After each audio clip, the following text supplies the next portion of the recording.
हरे कृष्णा। हमारे भागवत प्रभाव में आपका स्वागत है और आज हम चर्चा कर रहे हैं चौथे स्कंद के 23वें अध्याय पर, श्लोक संख्या 5।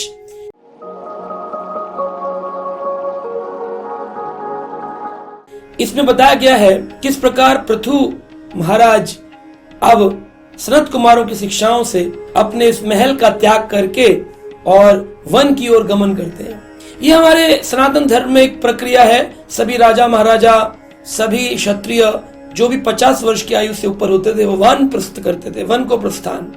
पृथु महाराज ने भी उसी परंपरा के अंतर्गत अपने परिवार का त्याग करके वन को प्रस्थान किया। बहुत गहरी तपस्याएं करी। श्लोक में वर्णन किया गया है, कंदमूल फल आहार शुष्क पर्णासना कुचित अभभक्ष कतिचित् पक्षान वायु भक्षतः परम। यहां पर वर्णन है कंद मूल फल यानी कि जड़ें, फूल फल खाके उन्होंने तपस्या करी, गहरी तपस्या। सर्दियों में जल के अंदर गले तक बैठ जाते थे, गर्मियों में आग लगाकर चारों ओर तपस्या और भजन करते थे, बारिश के दिनों में एक टांग पर खड़े होकर भगवान का स्मरण करते थे। इस प्रकार का कार्य करने से उनको भगवान कृष्ण की प्राप्ति हो, इसलिए वो तपस्या करते थे। कई बार लोग अष्टांग योगा करते हैं परंतु उनको यह नहीं पता होता भगवान कौन है। पृथु महाराज वेरी क्लियरली नोज, वो जानते थे कृष्णस्तु भगवान स्वयं। उन्होंने कृष्ण प्राप्ति हेतु तपस्या करी। हर तपस्या का एक ही मकसद था, कृष्ण की प्रसन्नता।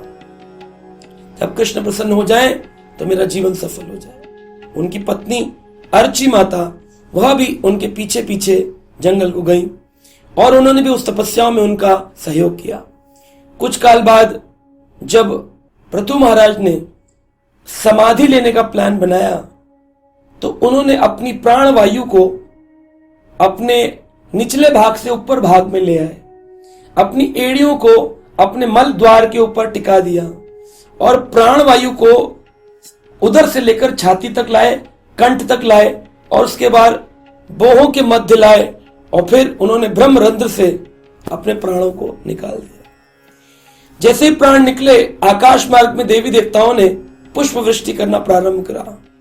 किस प्रकार से एक राज ऋषि जो पहले राजा थे और अब ऋषि हैं, उन्होंने अपने शरीर का संवरण किया है, समाप्त किया है।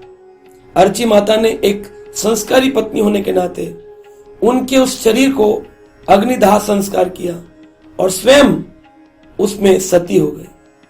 इस प्रकार हम देखते हैं कि अर्ची माता और महाराज पृथु दोनों ही उस स्थान को प्राप्त किए जो कि बड़े बड़े देवताओं के लिए भी मुश्किल है और इस प्रकार उन्होंने भगवान की भक्ति को पाया।